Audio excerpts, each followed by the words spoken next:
The hallway was always loud in the morning. Lockers slamming, backpacks dropping, sneakers squeaking against the tiles, students laughing, shouting, moving in groups. Malik walked through all of that with his headphones on low, hoodie up, one hand in his pocket and the other holding a notebook that had seen better days. He watched everything but tried not to be seen. It was easier that way. He passed a group of boys crowding around a locker, arguing about last night's game. He passed the cheerleaders taking selfies near the stairwell.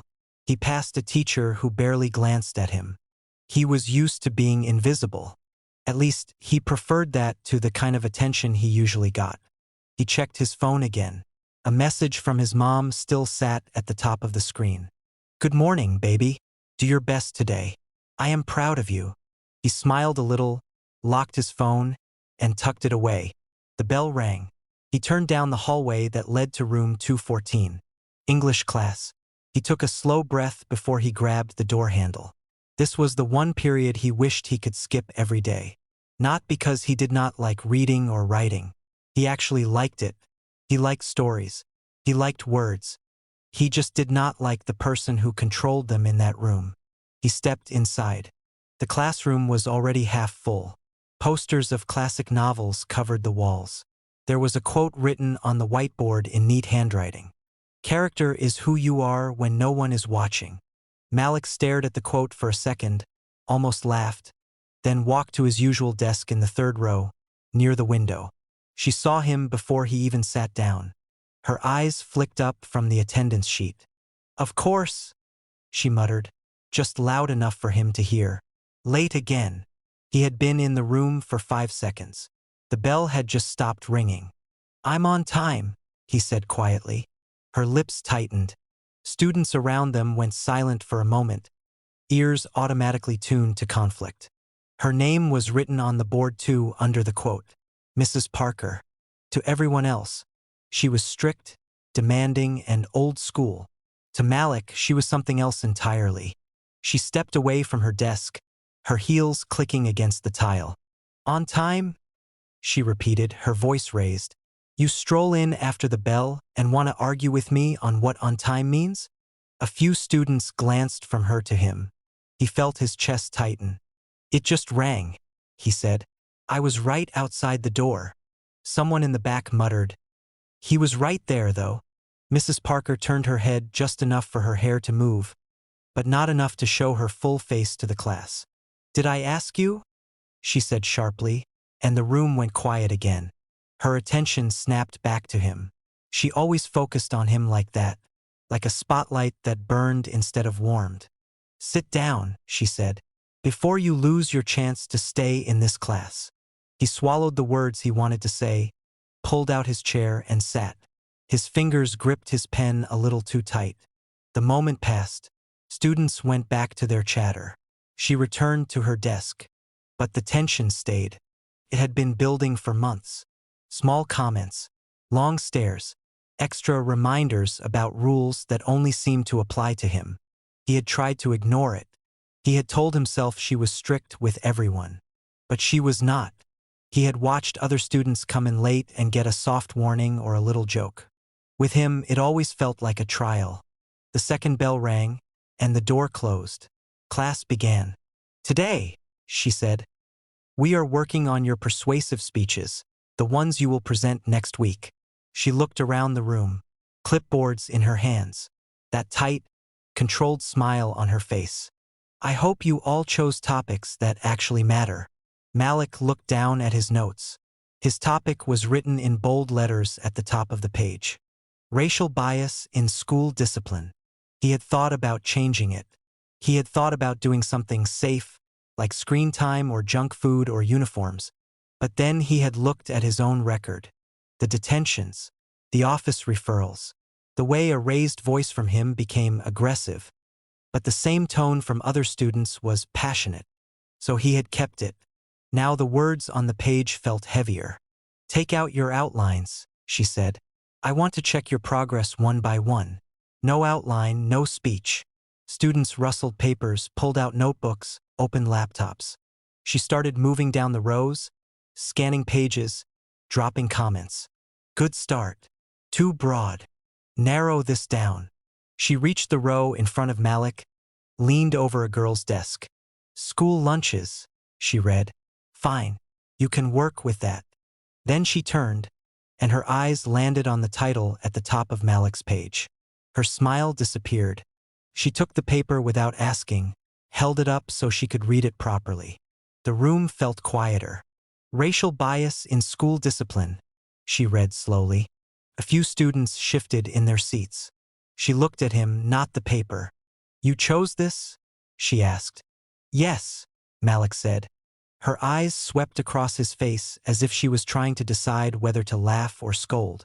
And you think, she said, you are qualified to speak on this in front of this class? He frowned. It is a topic. That is what you asked for. She let out a soft sound that was almost a laugh but not kind. I asked for persuasive topics, she said. Something you can research, something you can handle. This, she waved the outline a little. This is not appropriate for this assignment.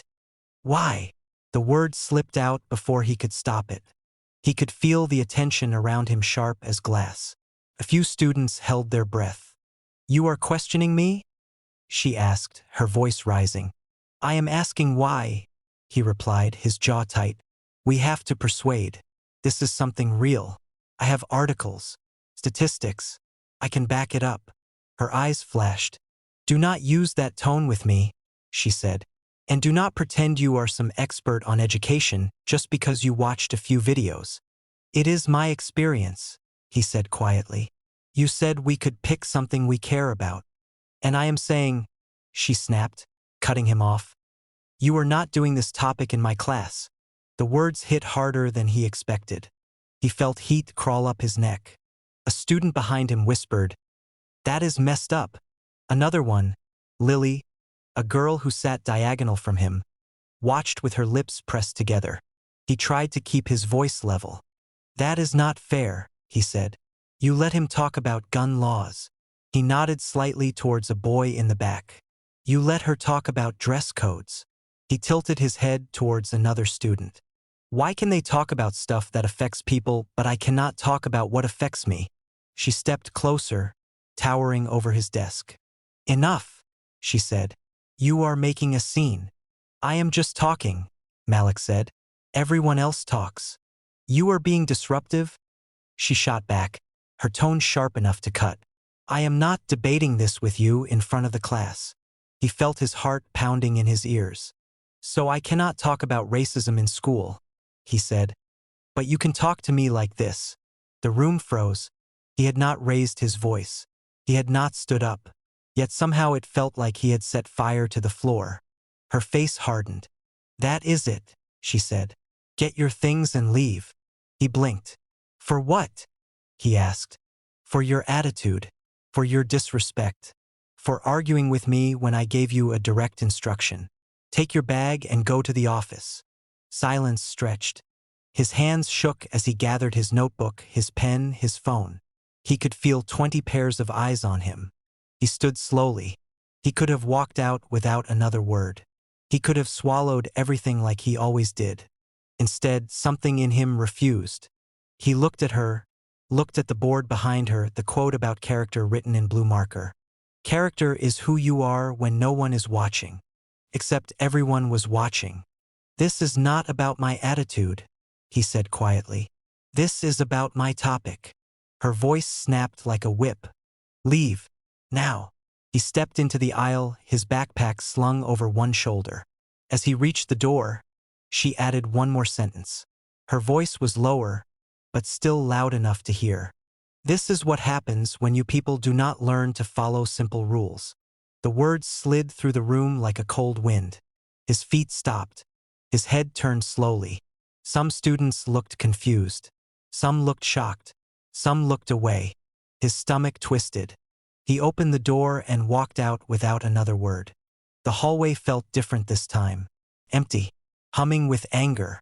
He walked toward the office because he did not want to make things worse. He had been sent there enough times to know how it worked.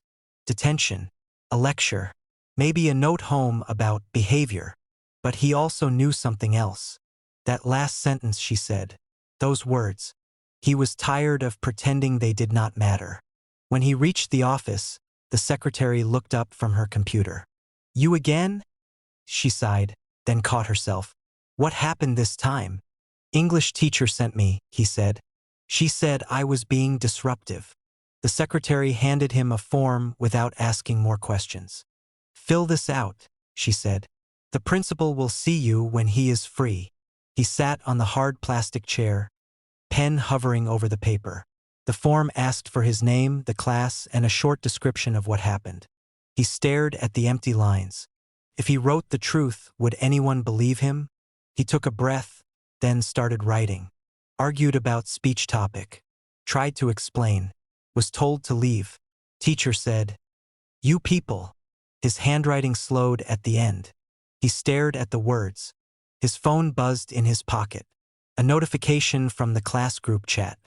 "Bro, what she said was crazy. I am so sorry, man. She really said that. I heard it clearly." He typed back with shaky fingers. "Can you write it down? Just in case." Messages started appearing. "Lily, I will write what I heard." Another student. "Me too." He exhaled slowly. Maybe, for once, it would not be his word alone. Minutes passed.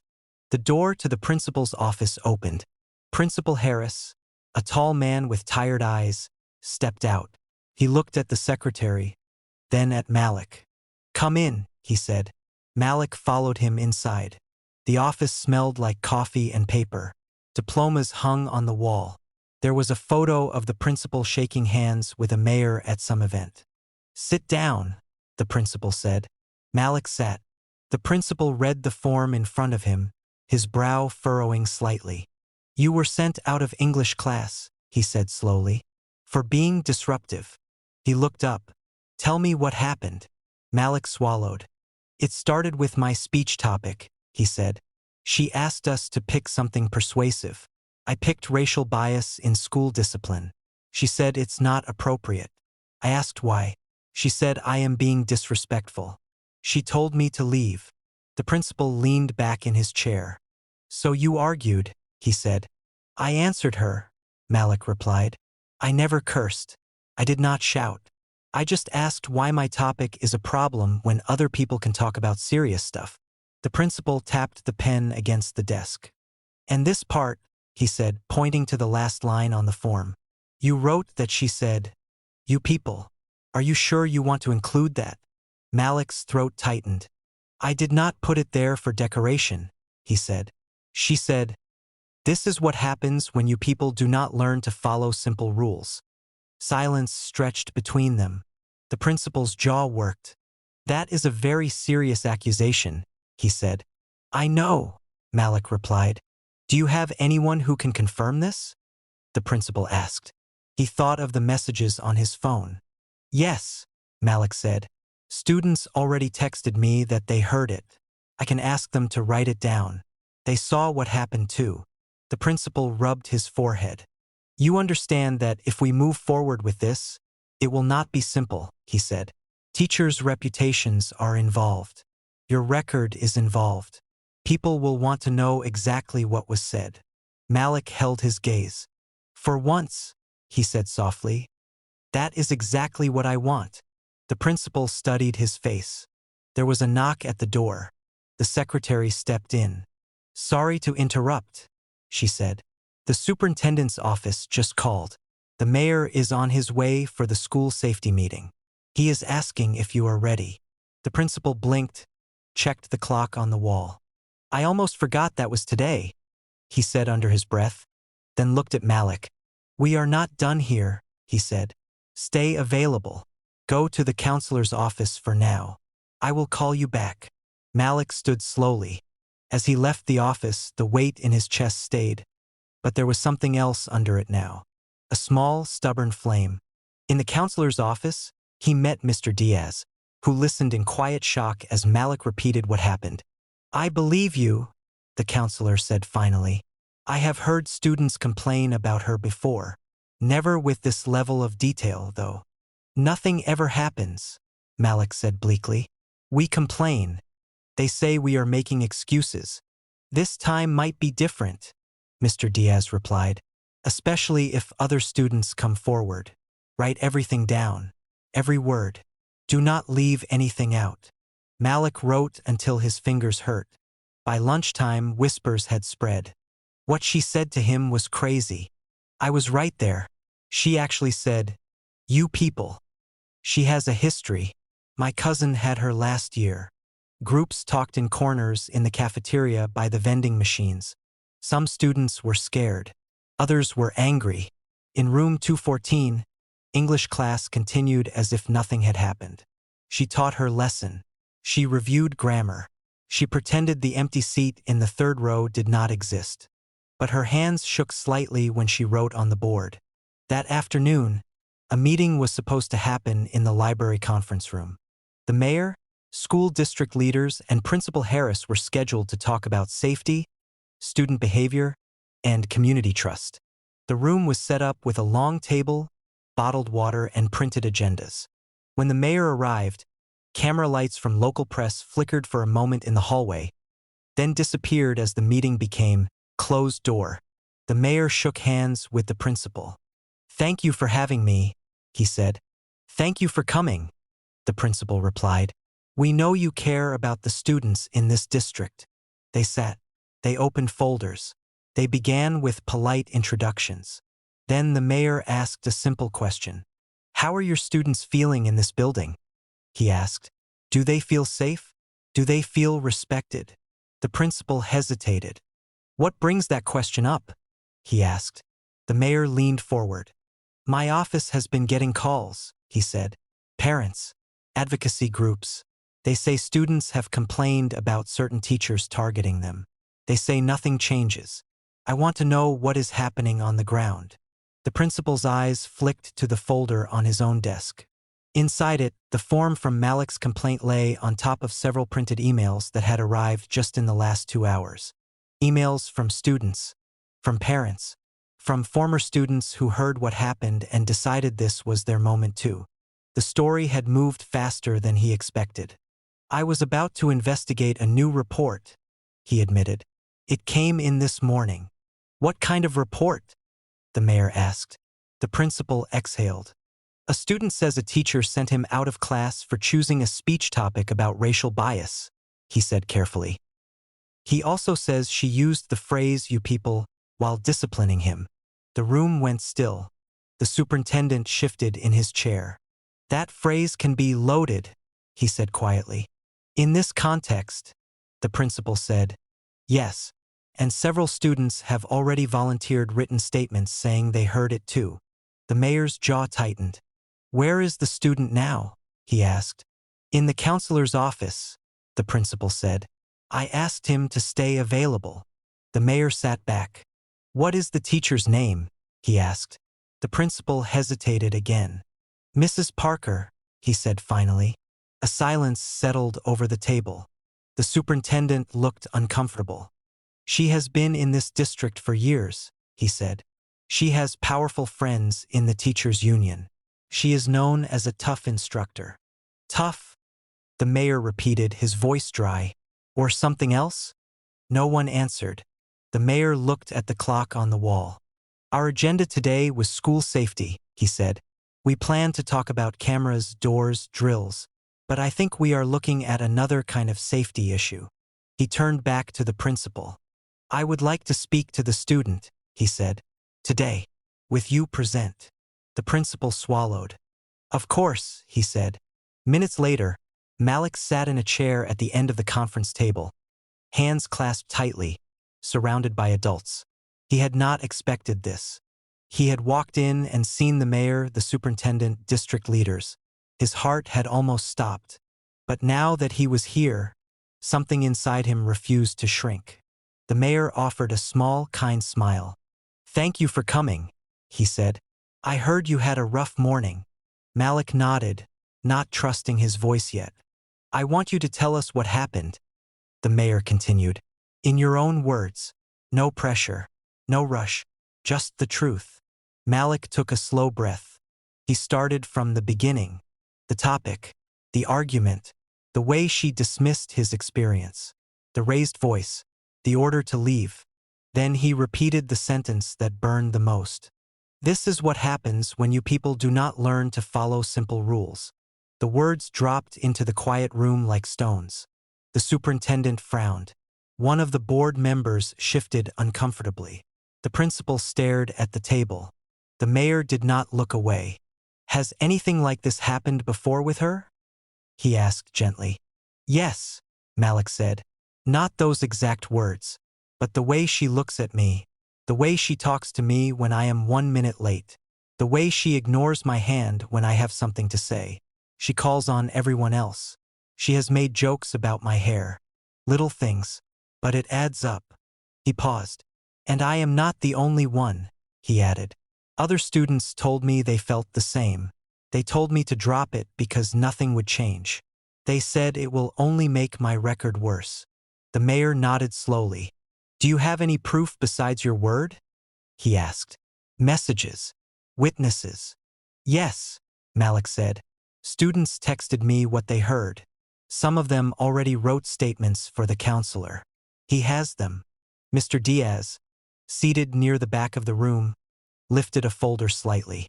I have them here, he said. The mayor looked at the principal. I want to see those after this, he said. He turned back to Malik. I am sorry you had to go through that, he said. And there was no politics in his tone now, just something deeply human. You should not have to fight this hard just to talk about your reality in a classroom. Malik blinked fast. He had heard apologies before, from teachers who shrugged and said, I did not mean it like that, from adults who said, I am sorry you feel that way, but not, I am sorry I did that. This felt different. The mayor straightened. Here is what we are going to do, he said. This will be investigated properly. You will not be punished for speaking up. Your topic will not be erased just because it makes someone uncomfortable. You have a right to talk about racial bias in discipline, especially if you live it. He glanced at the principal. I also expect the school to provide support for this student, he added. Counseling if he wants it. Protection from retaliation. Clarity about his record. The principal nodded. Of course, he said, his voice subdued. The mayor's gaze hardened slightly. And if it is confirmed that this teacher used that phrase in that way, he said, and if the pattern you described is true, then she will not be the only one questioned. We will look at how many times complaints were dismissed. We will look at who decided to ignore them. There was a quiet shift in the room. Suddenly, it was not just about one teacher and one student.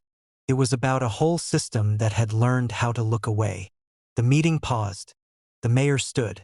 I would also like to speak to the teacher, he said. Later that afternoon, Mrs. Parker sat in the same chair Malik had occupied. Her posture was perfect. Her jaw was tight. I have taught in this district for 20 years, she began before anyone asked a question.